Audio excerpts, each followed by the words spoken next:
Yo, what is up guys, M here hitting you up with a new Etheria restart video. We got the character trailer to the new dark unit Liliam. We will check this out together guys. Actually, I was planning on making a Guild War video which I wanted to upload yesterday, but I scuffed the recording and I only recorded one battle instead of all my battles, and there was also no audio, so like yeah, that's what I will try with a Guild War video. I will try next week again. And for this video, I will just react now to the new character Liliam and give you my honest thoughts and general opinion on that character as well. And hey, if you're new, subscribe. Now let's jump into the trailer of this character. See what she does. She looks cool though. I like her design. I do like her design. Lilium is an offensive type animus. So okay, I need to pause right here. So they say she's basically a DPS, right? That's what they say. And I said from the very beginning, and that's what also was my guess, that the next dark character we are getting will be a dark DPS character. I knew it from the beginning because if we go, for example, to Pritwin now, if we look at the roster, right? Now what we can see here, if we just look at the dark SSR characters, we have a dot unit, we have a more of a Zuru sub DPS debuff support type of, yes, revelation, but that doesn't count for DPS. And then we have the Lily. Now if we look at the other elements, the light element has Yali and Messiah as DPS. If we look at green has Remoka and Hoyan. I don't count Rahu as DPS, he's more of a bruiser type unit. So but Remoka and Hoyan exists as the DPS, right? Then for water we have Rosa and the Ziada. And for the red one, we have Chloros and Leon. So like as a pure DPS type units, right? But the dark roster actually had none of that. Yes, we have Didding, but Didding is not an SSR, right?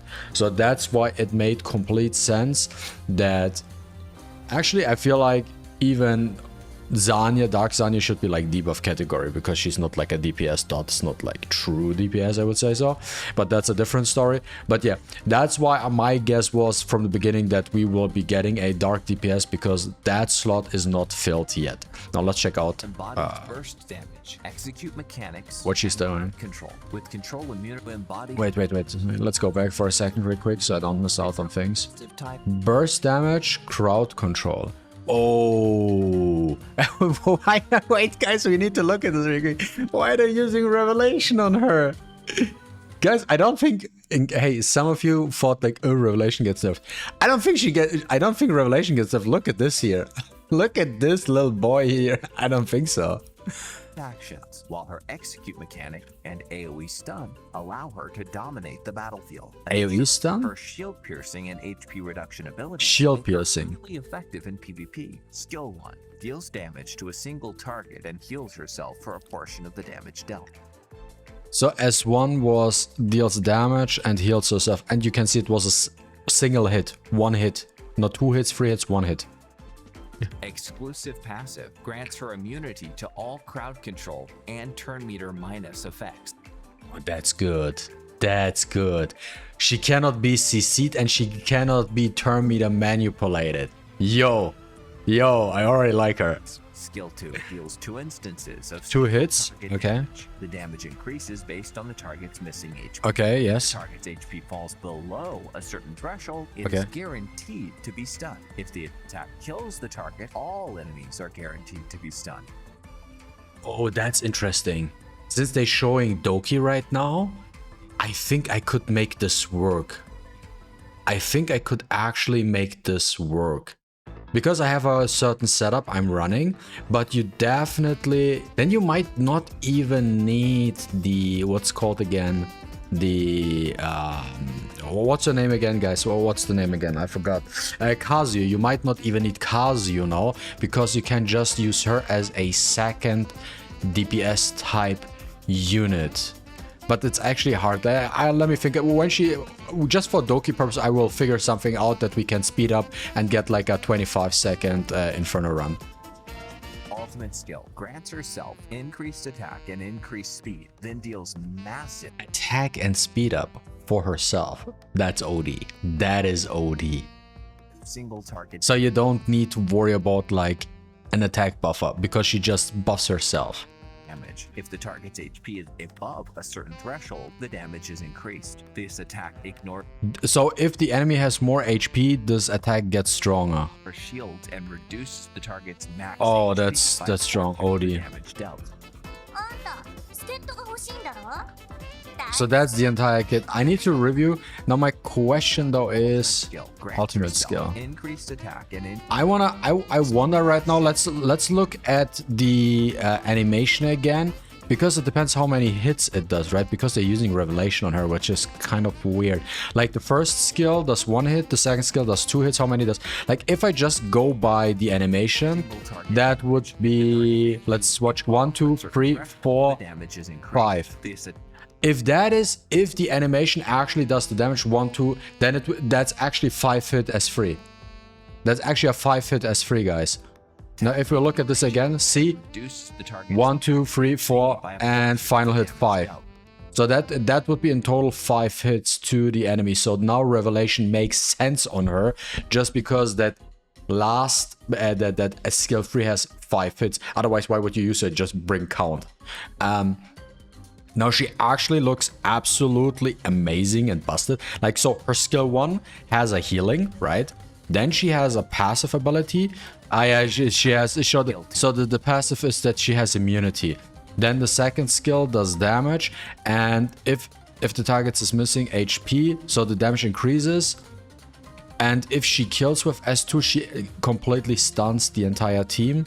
And her S3. And the thing is, the stun is guaranteed. So that means you don't need accuracy on her, which is cool, because that would be an issue because you have a DPS unit. And if you need to give her accuracy, that means that decreases your overall DPS stats, right? But if you kill and that guarantees the stun, you can actually do a lot of funny things with it. And then her S3, she has an attack up, speed up, and then does like a big hit. So she's basically an HP destroyer, and she ignores shields, which is also good. Like for example, a Valerian shield, a Fushu shield, stuff like that. And I think what balances her really overall, if you look at the bigger picture, is the fact that she does not have AoE. She's strictly single target, but she's like a nuker. She's a boss killer, and she's a PvP, especially. Like, I don't think for Etheria it's that big of a deal, unless you want to fight bruises or like even crowd controllers. There's where she's really good. But outside of that, she has like an RTA. Like RTA is her biggest like her strongest suits, because I don't know for you guys who's playing RTA right now, there's so much that a unit like her we actually really need. Now there are two concerns that could also make a hit or miss with her. Is what are her multipliers, how big are those, how much damage can she actually deal? That is a big factor, because while everything sounds really good, if her multipliers are not good enough, then she can't do anything. So that is one point. And the next thing is, what are her base stat lines, right?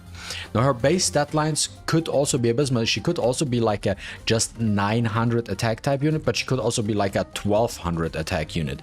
You don't know.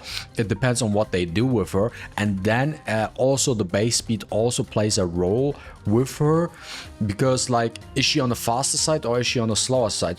Does she has like 126 base speed, which would be huge, or does it only has like 117, right? So this makes a big difference. But I feel like the fact that she has like crowd control and stuff like that, just a hunch, and she actually has attack up and speed up on her S3, I actually think she could be a fast unit. She could be actually a fast base speed unit. I wouldn't be surprised if she has like 126 base speed actually, and you can kind of build her to be like super fast, and even going like for a turn 1 strategy or whatever, and build her that way. I could see that happening with her.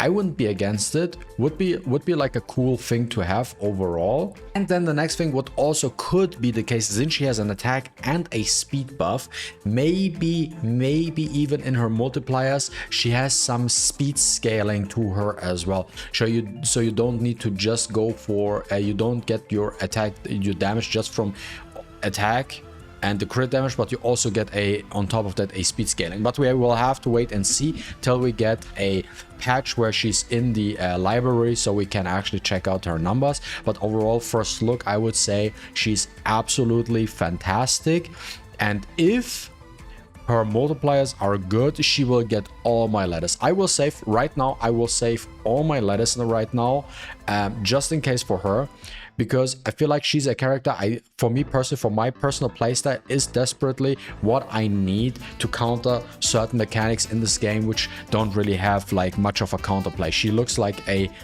nice choice overall for that specific purpose. And yeah, guys, let me know what you think about Lilium in the comments down below. First look, I would say she's absolutely fantastic, and I'm happy that I will have her on first day, but let me know your thoughts as well. And guys, as always, if you enjoyed watching this video, don't forget to leave a like and a comment down below. I really appreciate it, and see you with the next one. Deuces.